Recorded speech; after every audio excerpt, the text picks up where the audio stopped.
Hey, this is Notser, and this is the Tier 7 Soviet cruiser, Shchors. It has 12 main guns, 8 torpedoes, 40 AA guns, a surface detection of 11.7 kilometers, top speed 35.5 knots, total health 32,200. For my modules, reduce crit chance on main battery, increase main battery accuracy, reduce the chance of flood and fire, faster rudder shift. For my commander, situation awareness, basic survivability, basic firing training, faster turret traverse, superintendent, demolition expert, and concealment. We are on the map north, and we're continuing our preview of the Soviet cruiser line. The Shchors is a Tier 7. It lacks the radar. It's the last Soviet cruiser that will not have access to it. And we're trying to engage a couple enemy cruisers around B. And the Furutaka is able to move inside of our attack run. But it's not really a big deal. Nobody really wanted to go for B. I want to support the friendly destroyers as they attempt to capture C. I was going to fire on anything that tried to engage them. It appears that most of the enemy team wanted to concentrate around B. Nobody on my team wanted to fall for that trap. Good for them. And instead, I am going to come back, use good angling, and maybe slow the capture rate of the enemy team. You notice I have hydroacoustic. I also have scout. I'm actually really liking hydroacoustic for the simple fact that I can be really aggressive around a destroyer and see exactly where his torpedoes might be if he sends them my way. Now the Nicholas, in the middle of capture, of course, the last thing he would love to see is me interrupting his capture, which we do. And he's like, oh crap. He's moving away. He sort of slows down. Maybe he's looking to pop his smoke. But that only weakens his defenses. By slowing down, it's a much easier shot. We take out his propulsion. We take out a couple guns. More guns go out. He decides finally to pop his smoke.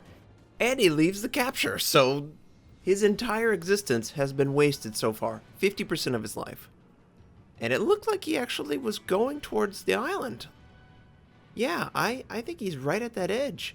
He did. He pulled a Notser. That poor Nicholas. Well, we're going to try and hit him just at the tip. Just the tip. I choose to use my scout plane because if I can't engage the destroyer, then I will try and engage the enemies farther away. And maybe he'll fly over the enemy. But we're having pretty good success blind firing this Nicholas. Now we missed with that salvo, but the previous two made some sort of contact. And we make more contact. 3. Okay. Well, I just try and aim for the last known position where the shells actually make contact. Again, in that little tiny area. Either he's having trouble moving back, his propulsion's completely knocked out, and we actually take him out. Wow. I have never actually done that successfully. Engaging a target in smoke without any read whatsoever is very difficult. It's much easier to see them flash because you've gained that accuracy when you fire.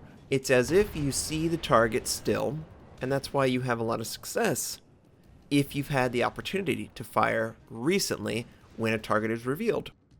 If they're not revealed, you're getting no accuracy. You will just walk your cursor around. You have to compensate as if you have a target selected. Now, this enemy New Mexico, probably not a good idea to head towards B. Maybe he felt like he had to support his teammate, but all he's done is moved himself into firing range of multiple friendlies. We set him on fire. Of course, he puts the fire out. Big shocker there, right? And we're trying to look for that other fire. Now, we're running demo partly because I feel like the Soviet cruisers play a lot like the Mogami, and the Mogami was a fire starter. We're at 20% with 152mm guns. That's pretty significant. That really helps out. And I just didn't like the other skills for the Soviet cruiser. The AA is alright, but it's not fantastic. You know, survivability, that might be good. It might compensate for the weakness of the ship, which is its survivability. And I was trying to trade back and forth to interrupt. We just didn't get it off in time, and we're having a weird lag issue. It wasn't my end. I can assure you that. We're doing pretty good damage, though. The Furutaka takes 2 fires. We're able to get a little bit more, another fire, so 3. Most definitely, he's put out the fires. This Ranger, though, he's way overextended. I realized this, and that's why I moved this direction. I wanted to try and keep him alive as best as I can. We should expect that the Japanese cruiser is going to be completely blind to all danger and attempt to take out the aircraft carrier. They all do it. And with that in mind, we're going to unload HE, and then we're going to switch to AP because he's showing a perfect broadside in order to send torpedoes. He's not firing his guns. Those torpedoes are what he was sending. I use Hydro to try and help the Ranger get a little bit of spotting information. And we fire at the waterline. We get 3 citadels, 12,000 points of damage. That's pretty good. And we finish off the enemy. Furutaka. Now this Byoko didn't really want to push the tempo. They wanted to stay in the back. Don't blame them. But the enemy aircraft carrier has caught on to the location of the friendly Ranger. He has sent all his aircraft. Now I'm going to try and manually target. There is a benefit to manually targeting even if you don't have the manual AA. It's something like 10 or 15% DPS boost. So please be active. Use the cursor, select a primary target. We're doing pretty good damage though against the Myoko. Now the Ranger probably not going to live that long considering all the targets. Yeah, of course he dies. I kind of felt like the Ranger played it a little bit too close. It's a great position when you have control. When you don't have control, where can you go? You can't go anywhere. Nowhere to run, nowhere to hide. And that's exactly what the enemy did. They took advantage of it and they took him out. Now Hydro's about over. The Myoko's avoiding a lot of damage, and that's not good either. I am so interested in getting him dead, and I was going to move towards C, but I noticed that that enemy cruiser that is at D6 looks to be headed towards this area. And look, Notser, there's an enemy. Oh, Notser, pay attention. There's an enemy destroyer. And I did catch a little bit of it. We're going to send our 4-kilometer range torpedoes. Not going to be successful. And we will try to engage him when he's visible. And finally, the Farragut is visible. He uses a smoke. We take a huge citadel penetration from the enemy Myoko. It's like clockwork. He knows exactly when I'm going to show my side. He switches to the correct ammo type. I don't think he was firing AP the entire time, but he was sure firing AP when I was showing my side. And we're doing pretty significant damage to the enemy Farragut. But he's going to be able to use the trunk to avoid death. And I need to turn around in order to engage him. Here come torpedoes. Okay. That's one set. The Farragut has one more set. I believe on this side, I think the Farragut is a U.S. destroyer that actually has 3. It could be the Mahan. It's hard to remember. It's been a while. Either way, you need to make sure that you count the torpedoes. As we're turning around, the enemy cruiser that was at D6 has now moved into basically a broadside at sea. We are getting scouted by the enemy aircraft carrier. I've got a really bad habit of coming around a corner and assuming I can outplay the player. No matter how much health I have, I feel like I will be able to aim my shots better and kill him. And somehow, I'm not going to die. Well, I'm not going to make that mistake, and I'm really frustrated that Myoko, look at that Myoko. He's got 224 hit points left. We could just kill him. We're trying to get in range to engage him. We're going to do just one random long-range shot. Enemy torpedo bomber. Oh, the Farragut shows back up. We've got to take this guy out. He's so low. He's the last destroyer on the enemy team, and we do miss. Barely. We just needed one shell. He sends out more torpedoes. I use my Hydro. That will help me predict the danger. And the Farragut is actually doing some pretty significant damage.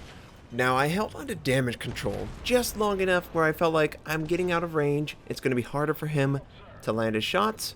We should be able to avoid any fires that might happen because of the drastic reduction in shots on the target. We actually take out one of his back guns. That's a huge deal. He now has to commit his ship in order to do damage. Friendly Congo is a crazy person. Don't know why he wants to go into the maw of death. He's got torpedo bombs, the Farragut, the Alba, probably torpedoes. There's just going to be tons of things that will contribute to his death. I'm not going to pass it up, of course. As long as they're not going after me, I can go 100% on the enemy target. Now, playing the Soviet cruisers, I will tell you, you die very quickly and you die a lot. It's just so easy to citadel. The target sits very high in the water. The turn speed isn't the best. So you really need to understand where your enemy is and avoid any broadside scenarios or you're going to be punished. We're very low. Of course, the Congo died. So we're not going to overextend. We're going to rely on our team to do their job. We are going to lose A. We're going to lose the advantage. We have a couple points saved up, and I was so afraid I was going to die here. But he misses. He doesn't kill me. I put out the fire, and it's going to take a while for any threat to come back. We have a friendly destroyer almost in range to engage the enemy aircraft carrier. I have a friendly New York. Don't know what he's doing. Near full health, passive play, but he's going to offer to go capture D. And that is going to be very helpful for our team. We're certainly not going to have A. But we could have B, C, and D. And that would be awesome. Make the enemy who has a clear advantage at A have to travel while we maintain a cap control for an extended period of time. It will make up for any losses that might happen, and they will happen, of course. Looking at the minimap, we know that there's a cruiser headed for the area around B. It's the Alba. We know that the Farragut is still up. We don't know where the Farragut is. Well, now we do. For whatever reason, he fires right in front of me. He probably felt like I was headed over to B. Well, I'm not. I'm right in front of you, and I'm going to kill you. Just show your ship. There you are, and he's probably just crapping his pants. Oh no, I didn't think a cruiser would be there. Yeah, you didn't think. And we land a significant amount of damage. He puts out the fire, and I do one last shot into where I think he is, and we hit him good. We take him out. Now, surprisingly, he didn't fire his guns that much. Maybe he said, yeah, oh man, flashback. Get out of the way! Get out of the way! Turn the butt! Oh my. That was close. The paint was scraped off, and the crew has to change their pants, but we're still alive. Still alive. So we're going to, of course, capture C. That Alba is over by B, and the destroyer did not like that his torpedoes were unsuccessful, but he's a gentleman and still says the GG, but I know deep down he's very frustrated. How dare you avoid my torpedoes? I know I would be. I just can't really afford to overextend. I'm just trying to capture for my team. The battleship is doing the same at D. He, honestly, should be over here. I should be at D, just trying to survive the game. But that's not how it worked out. That's not how it ever works out for me. For whatever reason, it just feels like a lot of the team doesn't understand what you need to do to win the game. It's one thing to be successful, it's entirely different to win the game, and what we're going to try and do here is take out the Alba. Now, I have a perfect broadside, so I unload HE, and then I swap to AP, fire at the waterline, and I'm pre-turning because I figure he's going to fire on me. We get a citadel, but he's still able to engage, and he misses. We knock out his propulsion. I overlead. It's okay. We'll compensate. He still hasn't hit us. Can we kill him off right here? Nope. Friendly battleship, though, kills him, and please don't touch me. Okay, he missed. Good. That worked out. The island's not gonna reach out and grab us. We're good. We're safe. We just need to survive this game. We have a clear advantage on both points and objectives. Now, that Colorado's probably dead. We have to be ready to live out much longer than probably we would like. There's also a cruiser over by A. Don't know his hit points. He's going to die too. He just has to. There's no way he could survive. But he takes one of the enemies with him. We could actually win this outright. Maybe the Colorado isn't going to die. The enemy aircraft carrier sure is trying. The Nuremberg is probably engaging the friendly cruiser. Yeah, the friendly cruiser, he's going to die. The Miyoko, is he burning down? No, he's just really low, and he's going to take one last salvo from the Nuremberg. Oh, he's still... Okay, finally he's dead. Oh, man. Enemy torpedo bombers. This isn't good. The Colorado had to put out the fire. He's not on fire right now, so his damage control is down. There's no way he's going to survive the torpedoes anyway. Plus, there's an enemy battleship right there. And initially, I was saying to myself, let's get the kill. I am always looking for kills. So I'm trying to get in range to engage the enemy Nuremberg, the enemy battleship. And once I see the Colorado die, I go to myself, you know what, Notser? I would really like to live. That's what I would really prefer to do. And that's exactly what I'm going to try to do. I'm just going to leave the area. You know what? 3 kills, dominating the eastern side of the map for pretty much the entire game length. I'm happy with that. We don't need to throw away the ship. We need to give our team the best chance to win the game. And that doesn't involve me dying. It never involves me dying. Oh no, we're scouted by aircraft. It's an enemy dive bomber. He's looking for someone to dive bomb. We are the perfect candidate. Of course we're low. So I'm just trying to hide behind the island. We fully expect. Yep, here they come. Please miss, please miss, please miss. Yeah, they didn't even get close.